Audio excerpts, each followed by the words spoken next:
Hello everybody.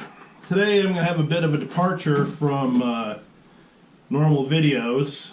I have a Grizzly G0458 drum sander I need to put back together, and I'm going to do a video of that. But first I want to give you a bit of my history and experience with Grizzly Tools. The first Grizzly tool I bought was a G0766 lathe, the 22 by 42 lathe, and I bought it because it appeared that it was a lot of lathe for the money compared to other lathes out there. It looked like it was going to be a real good deal, so I bought it, got it home, and turned a few bowls. And as I have it mounted to a faceplate, I would turn the shape of the bowl. I'd put either a mortise or a tenon on it, and I would turn it around and I put it in the chuck, and I could never get it to not wobble on the set. I couldn't understand what I was doing wrong with my turning, and eventually I took the bowl off and I was watching the chuck, and the chuck is wobbling. I'm like, oh gosh, the chuck is probably no good. Well, I had gotten another chuck, and I was doing the same thing. So when I put my spur drive in and put my live center in my tailstock, and I pushed them together, and of course my spur drive, when I turn it on, is doing little orbits around the live center. And I'm like, this spindle is out of round. And I call them up, and they say, sure enough, yeah, we've had a problem with some of those. Send back the power head. So I had to crate it up, the power head, which I believe is like 260 pounds or something like that. Let me tell you first, when I picked it up, I had it shipped to the UPS freight terminal, and I went there and picked it up because it made it easy. They were willing to put it into my truck for me, and I was able to take it out piece by piece and set it up that way. And it worked out well for me that way, rather than trying to get it off a truck at my house. So I crated up the power head, and I brought it to the same terminal and shipped it out. They had it for 2 or 3 weeks, something like that, and I got it back. And sure enough, the spindle was starting true, and I was happy about that. And it lasted that way, I don't know, probably about 2 weeks. And then it started making a really loud ticking noise.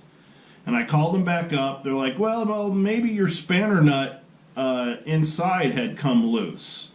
I'm like, okay. And I don't have a spanner wrench, so I had to go out and buy a spanner wrench. They said, if you tighten that up, it should take care of the problem. Well, I tightened it up, and it did work for about 3 days. And then the ticking came back. And I could tighten it up again, and I would get maybe a day and a half, and it would start ticking again. Eventually I called them up. They said, all right, send back the lathe. We'll give you your money back, or we can give you another lathe. And the gentleman the problem had been escalated to had said, I will personally take the lathe, open it up, and bench test it before it comes to you, if that's what you want. And so I discussed it with my wife, like, all right, let's give him one more chance. Well, it turns out that was a mistake. So I pick up I had to box up the old lathe, crate it, take it back to the UPS freight terminal, who by now knew me by name, and sent it out. Had to wait for the new one to come back, go back to the UPS freight terminal, visit all my friends, and I brought the new one home.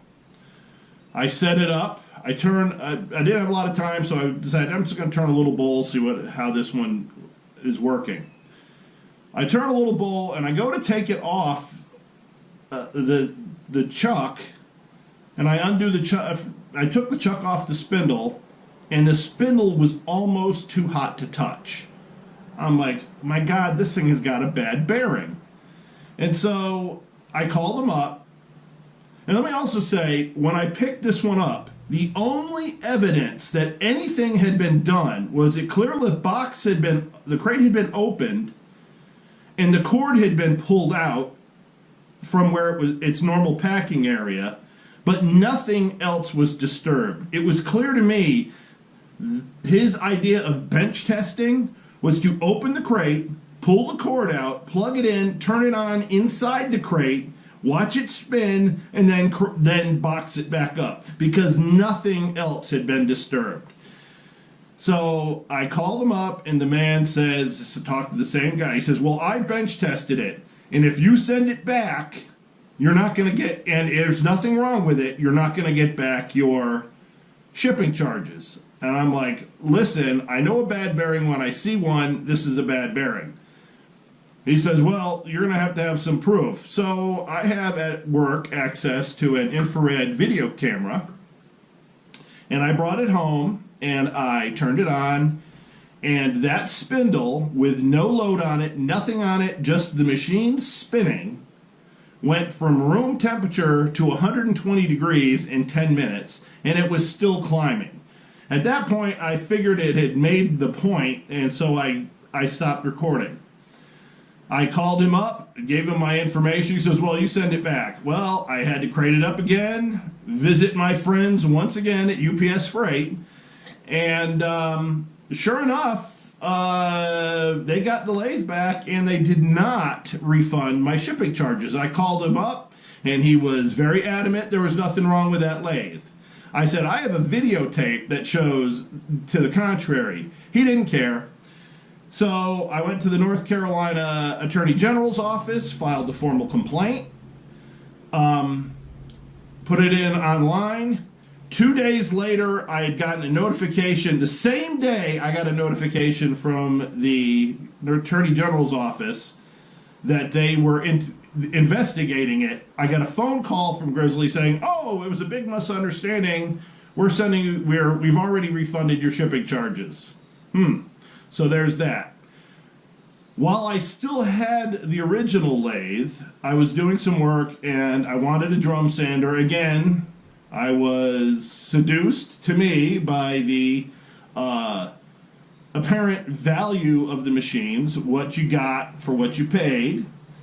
And I bought the G0458 drum sander. It's the 18 by 36. And the very first time I used it, the roller on top of the machine for people to roll stuff back to you after it's gone through broke the very first time. By that time, I was so disgusted, I'm like, whatever, I'm not even going to worry about it. It's not worth my time. I looked at how the thing was constructed. It was junk, and so I just threw it away. So now I've used this thing. I've had it for a couple years, or a few years, 3 years, I think, and I haven't used it that much. I've run some tabletops through it. I've run some cutting boards through it, but this piece of equipment sits way more than it's ever used. It's probably one of my least used machines in the shop. Thing I use it for more than anything is sanding rings for my segmented turning. So I was using it, well, just last week, and it just stopped dead. And I opened up the side, the motor, I got the belt off, the motor spins just fine, so it's not the motor. The drum is just frozen solid. Now, the bearing, the main bearing that supports all the load, just absolutely came to pieces. This is supposed to be a sealed bearing. As you can see, the seals have just popped off. And when I went to replace the bearings, I had a friend of mine who works on diesel generators, who's very familiar with bearings. He told me which ones to buy to replace it with. And he goes, well, they got a $5 bearing in here. He goes, that's probably what they used to start with, which wouldn't surprise me. So I spent probably about $35 a bearing to replace them. and I got what are called SKF bearings, and they're considered some of the best. So my hope is that if I put this back together with the better bearings, I might get some additional life out of it, unless something else disintegrates on me, which I don't have the highest hope in.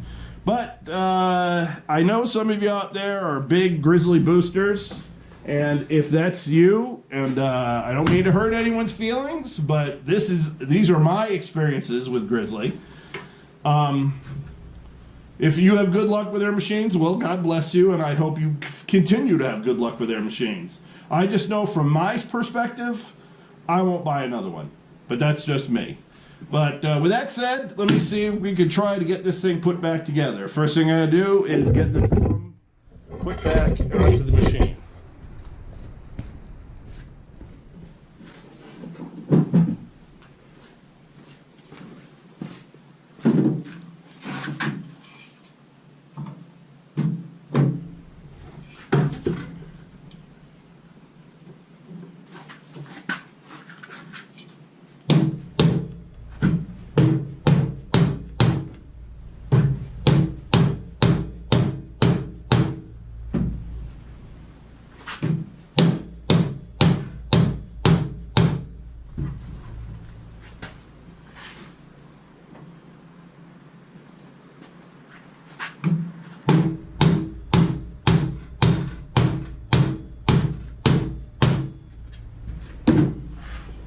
And the dead blow is working, it's getting it in there.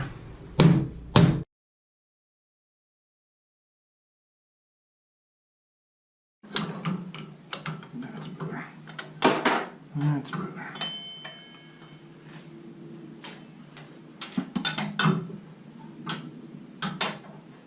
The lesson to all of you, take a picture before you take it apart.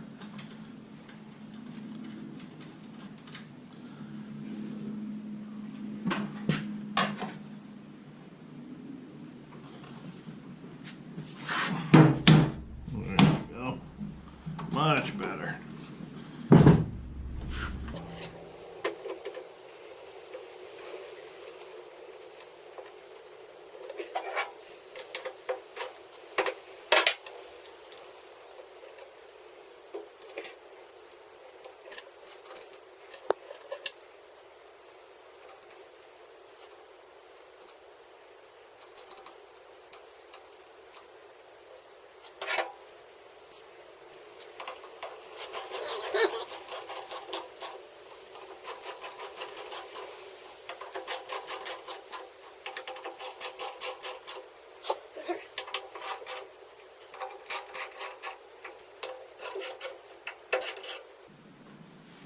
All right. Only thing left is the cover. But before we do that, I'm going to give it what us electricians would call the go or blow.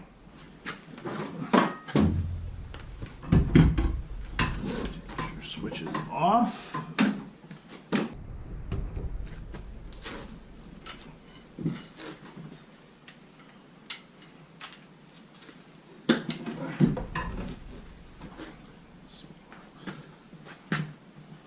All right, here goes.